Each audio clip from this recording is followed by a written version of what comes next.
Salamlayıram hamını. Xoş gəlmisiniz. Bugünkü söhbətimiz zamanı dəyərləndirməkdir. Zaman insanın həyatında çox önəmli bir resursdur. Layiqincə dəyərləndirilməyən bir resursdur. Və bu etinasızlıq, bu barmaq arası baxmaq bu şeyə çox baha başa gəlir. Bilirsiniz, insanların çoxu zamanını boşuna xərcləyir. Qocalırlar. Qocalanda bunu tam hamı başa düşür. Qocalanda hamı başa düşür ki, onun zamanı boşuna xərcləndi. Çoxsu. Özü elədi bunu. Heç kim eləmədi. Nə qədər ki, cavan idi, soruşurlar ona ki, filan şey eləyə bilirsən, vaxt yox deyə bilirsən, iş, bilirsən, vaxt yoxdur. Amma hər şey onun əlində idi. Yaşlı olanda onu başa düşür. Bunu kəsərdim, buradan qoparardım, bunu buradan imtina eləyərdim, bunu buradan belə rədd eləyərdim. Eləyərdim istədiyimi. Və hər şeyə də həyatda sizə zaman lazımdır. Məsələn, bir dil öyrənmək üçün sizə azı 5 il zaman lazımdır. Nə qədər tez başlasanız, ara vermədən. Bir o qədər tez bitirərsiniz. Gec başlasanız, 10 il, 20 ilə qədər uzanacaq və siz onu öyrənə bilməyəcəksiniz. İnsana zaman lazımdır Allaha sarı getmək üçün. Bəlli bir zaman. Çoxsu deyir ki, az ömür verilibdir bizə. Amma bir təxmini ortalama bir 50, 60, 70 yaş yaşayan insanları götürsək, bir 3 dəfə imana gəlmə imkanı var onun ömründə. 20 götürsək, bir 3 dəfə. Amma insan o qədər israfçıdır ki, heç bir dəfə də gələ bilmir, görsən ki. Bir dəfə də gələ bilmir, çürüyür. Zay olur. Budda deyir ki, balıqsız göldə qocalan leylək kimi biçarə bir vəziyyətə gəlir düşür. Ömür qutarıb, göldə balıq yox, resurs da yox, bir şeyə də çatmayıb. Amma insan həqiqətə gəlib çatırsa, deyir ki, buludların arxasından çıxmış ay kimi bütün dünyanı işıqlandırır. İnsanların hər biri bir aydır. Sadəcə olaraq geri gəlib həqiqətə çatsın. Həqiqətə çatanda o həm özünün ömrünü işıqlandırır, həm ətrafındakiların ömrünü işıqlandırmağa başlayır. Rəhmət olur ətrafındakı adamlar üçün də, fəlakət olmur.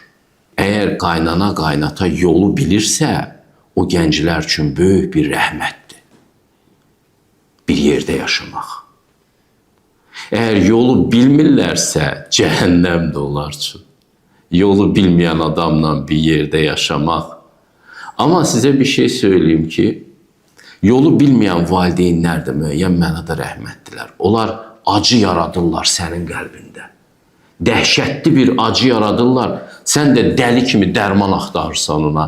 Sən elə bir varlıqsan ki, sənin qəlbin inciməsə, axtaran deyilsən həqiqəti. Axtaran deyilsən. Həkimə ancaq daha mümkün olmayanda gedirik biz. Fikir verirsiniz. Daha mümkünsüz olanda məcbur qalıb gedirik həkimə. İlk simptomlarda getmirik həkimə. Allahı da biz ancaq o vaxt axtarırıq. Ancaq o vaxt axtarırıq ki, daha mümkünsüzdür, yaşaya bilmirəm. Gedirlər psixoloq yanına, gedirlər, nə bilim, alim yanına ki, neynəmək olar bu durumda? Deyirəm, bax, xoş gəlmişsən, krizis dirənib qapıya. Başa düşürsən ki, daha əvvəlki cür yaşaya bilmirsən. Amma inan ki, o qaynata pis olmasaydılar, sən elə əvvəlki kimi zamanını itirməkdə davam eləyəcəkdin. Ay, bax, filan yerdə filan konsert var, gidək ora. Ay, filan yerdə səyahət var, ucuz, gidək ora. Filan yerdə filan şey gördüm, təzə telefon çıxdı, bundan da alaq. İnanın ki, insanların 99,9%-nin başındakı budur. Buraxasan, əzab da verməyəsən bunlara, problemi də olmaya bunların, bütün ömürlərini boşuna xərcləyəcəklər. Allah isə Quranda hər yerdə deyir ki, biz sizi yaratdıq və elə bilirsiniz ki, boş-boşuna buraxacağıq sizi. Yəni, sizin özünüzə yazdığınız gəlmir, bizim də sizə yazdığımız gəlmir. Bizim sizə yazdığımız gəlir. Ona görə sizi əzabla yad edəcəyik. Sənin görəcəyin bir iş var, gör onu. İnsanın müəyyən bir potensiyası var, gücü var. Xeyir əməllər insanın gücünü artırır ki, həqiqətə doğru gedə bilsin. İlk nə problem varsa, hər bir insanın qəlbinin halına uyğun, səviyyəsinə uyğun, mənəvi kapitalına uyğun əngəlləri vardır. O, əngəllər qoymur onu hərəkət eləməyə. Xeyir əməllərlə o əngəlləri qaldırır insan. Yolu sürətlənir. İnsanları o qədər azdırırlar indi ki, gəl deyir, xeyir əməllər deyir ki, elə ginən pulun artacaq. Gəl deyir, dua elə ginən pul istə Allahdan. Allah da Quranda deyir, bunu istəyirsiniz, verərəm, amma başqa işinə verməyəcəm sonra. Bilirsiniz nə deməkdir? Sizin bir dənə kapitalınız var Allah qatında. Etdiyiniz xeyir əməllərdən. Onu sizin xeyrinizə xərcləyə bilərlər mələklər. Siz də onu deyirsiniz ki, maşın istəyirəm, elə hamısını xərcləyin, verin mənə maşın şəklində. Deyir, tamam, maşın şəklində sənə verərəm. Amma mən sənə nəfəs də verə bilərdim. Yadınıza gəlir Yunus İmrənin əhvalatı. Ay, sağ ol. Buğda mı istəyərsən, nəfəs mi istəyərsən? Bu böyük müdrik adamlar Allahın dili ilə danışarlar. Quranın dili ilə danışarlar. Elə baxırsan bir söhbətdir, hardan gəlib bu müdriklik? Buğda mı istəyirsən, nəfəs mi istəyirsən? Deyirlər, buğda ver də mənə. Sonra başlayır fikirləşməyə ki, bu nə idi? Görən nəfəs nə imiş? Və həqiqətən Fatihə surəsindəki Allahın bizi nemət verilənlərin yoluna yönət deyəndə, orada bir də sınaq var. Sən nemət verilən deyəndə kimi nəzərə tutursan? Sən nəyi nemət sayırsan? Quran bu barədə açıq deyir. Kimə hikmət vermişəm, ona ən böyük neməti vermişəm. Hikmət istəyən neçə adamdır? Səni qışda da isidər, aclıqda da tox eləyər. Bütün əzablardan götürər səni hikmət. Ölüm anında da köməyin olar. Sona qədər. Hikmət belə bir nemətdir. Amma gələrlər, pulları alarlar, əlindən qalarsan eşnəsiz. Evi dağıdarlar, bomba ilə qalarsan evsiz.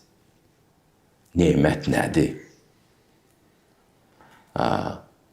Ona görə xeyir əməllər eləyin deyir bütün peyğəmbərlər. İşiniz, gücünüz yoxdur, xeyir əməllərləyin. Özünüzə bundan yaxşı heç nə eləyənməzsiniz. Mən deyir, görürəm işi, siz də eləyin. Mübahisə yeri deyil. Mən öz işimin üstündə işləyirəm, siz də öz işinizin üzərində işləyin. Yolu sürətləndirməyin üsulu da xeyir əməlləri artırmaqdır. Kaş bunu insanlar bilələr. Çox dualara taxılırlar. Dua asandır deyə. Hər şeyin də sətisinə gedirlər. Allahı xatırlamanın ən həqiqi yolu onu zikr eləməkdir. Onu təfəkkür eləməkdir. Bu sizin yolunuzu eləyir. Həmən o hindilər də bunu biliblər. Deyiblər ki, həqiqəti dərk etmə istiqamətində yetərli idraki çaba göstərsəniz, bir neçə ömrün günahlarını yandıra bilərsiniz. Kül eləyə bilərsiniz. Allahı dərk etməkdə edilən çabalar dərin olarsa, bir neçə ömrün günahlarını yandırmaq iqtidarındadır. Deyirlər ki, həyatımın mənası mənim evladlarımdır. Oy, oy, oy. Bir vaxt gələcək, qorxacaqsınız bu sözü səsləndirməyə. Həyatın mənası necə sənin evlad ola bilər? Ona görə fərsiz evladların sayı artır, bilirsiniz ona görə. Allah evlad vasitəsilə sizin yanlış yolda olduğunuzu sizə başa salır. Budur, bunu şərik qoşdun Allaha. Bu evlad, indi gör sənin başında necə turpəkəcək bu evlad. Evladı da həyatın mənasına çevirmək olar. Sevirlər bir-birləri, sevgililər. Bizə deyir, Allahdan danışma, bizə sevgidən danış. Biz bir-birimizi sevirik. Xoşbaxt olacaq. Ay, hay. Siz ancaq Allahı sevsəz, xoşbaxt olacaqsınız. Bir-birinizi nə qədər sevirsiniz, sevin. Axırı bədbəxtlik olacaq bunun. İnsanı sevməkdə nə var ki? Dilənçi dilənçidən pul dilənir. Bir qızın bir oğlanı, bir oğlanın bir qızı sevməyi budur. O dilənçidir, o da dilənçidir, onda heç nə yoxdur. Dilənçi dilənçidən saadət dilənir. İnsanlar arası münasibətlər gözəl olacaq, işıqlı olacaq, əgər ortada Allah varsa. Evdə Allahın kölgəsi yoxdursa, bərəkəti, mərhəməti, lütfü yoxdursa, o iki nəfər bir-birini yeyəcək. Yeyirlər də. Fikir verin, bütün boşanan ailələrdə konflikt həmişə bu səbəbdən olur. Allaha deyil, bir-birlərinə zikr edirlər. Və dünya bağlılıqlarına zikr edirlər. Allahdan qorxmurlar. Allah deyir, sədaqətli olun bir-birinizə. Başqasının arvadını istəməyin. Bibliya belə danışır. Bibliyanın dilindən dedim. Əskəhdə belə deyirdilər. İstəmə başqasının arvadını. Özünkünə bax. Öz quyundan su iç, deyir Bibliya. Sənə vermişəm, onu dəyərləndir. Amma sən elə bir naşükürsən ki, sənin elə bir devalvasiya edici baxışların var, elə bir təhqiramiz nəfsin var ki, sən hər şeyi dəyərdən salan bir insansan. Baxırsan, 5 dəqiqə baxandan sonra dəyərdən salırsan artıq. Sonra da sevə bilmirsən. Özün saldın dəyərdən. İstəyirsən sevgin əbədi olsun, dəyərə mindir gördüyünü. Hər gün şükür elə Allaha ki, nə yaxşı ki, bunu mənə vermirsən. Onda hər gün sənin gözünə daha gözəl görünəcək həyat yoldaşın. Hər gün Allaha şükürləsən ki, Allahım, nə yaxşı sən mənə bunu vermirsən.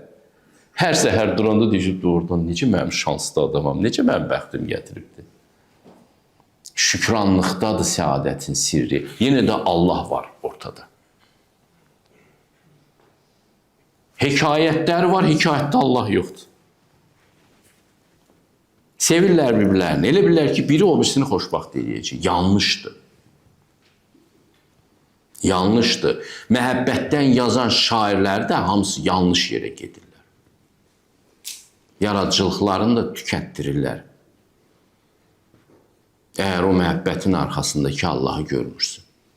Məhəbbətdən danışanda Füzuli kimi, əgər Allahla insanın hekayətinə çevrilmirsə bu, o məhəbbət hekayəsi səthi olur.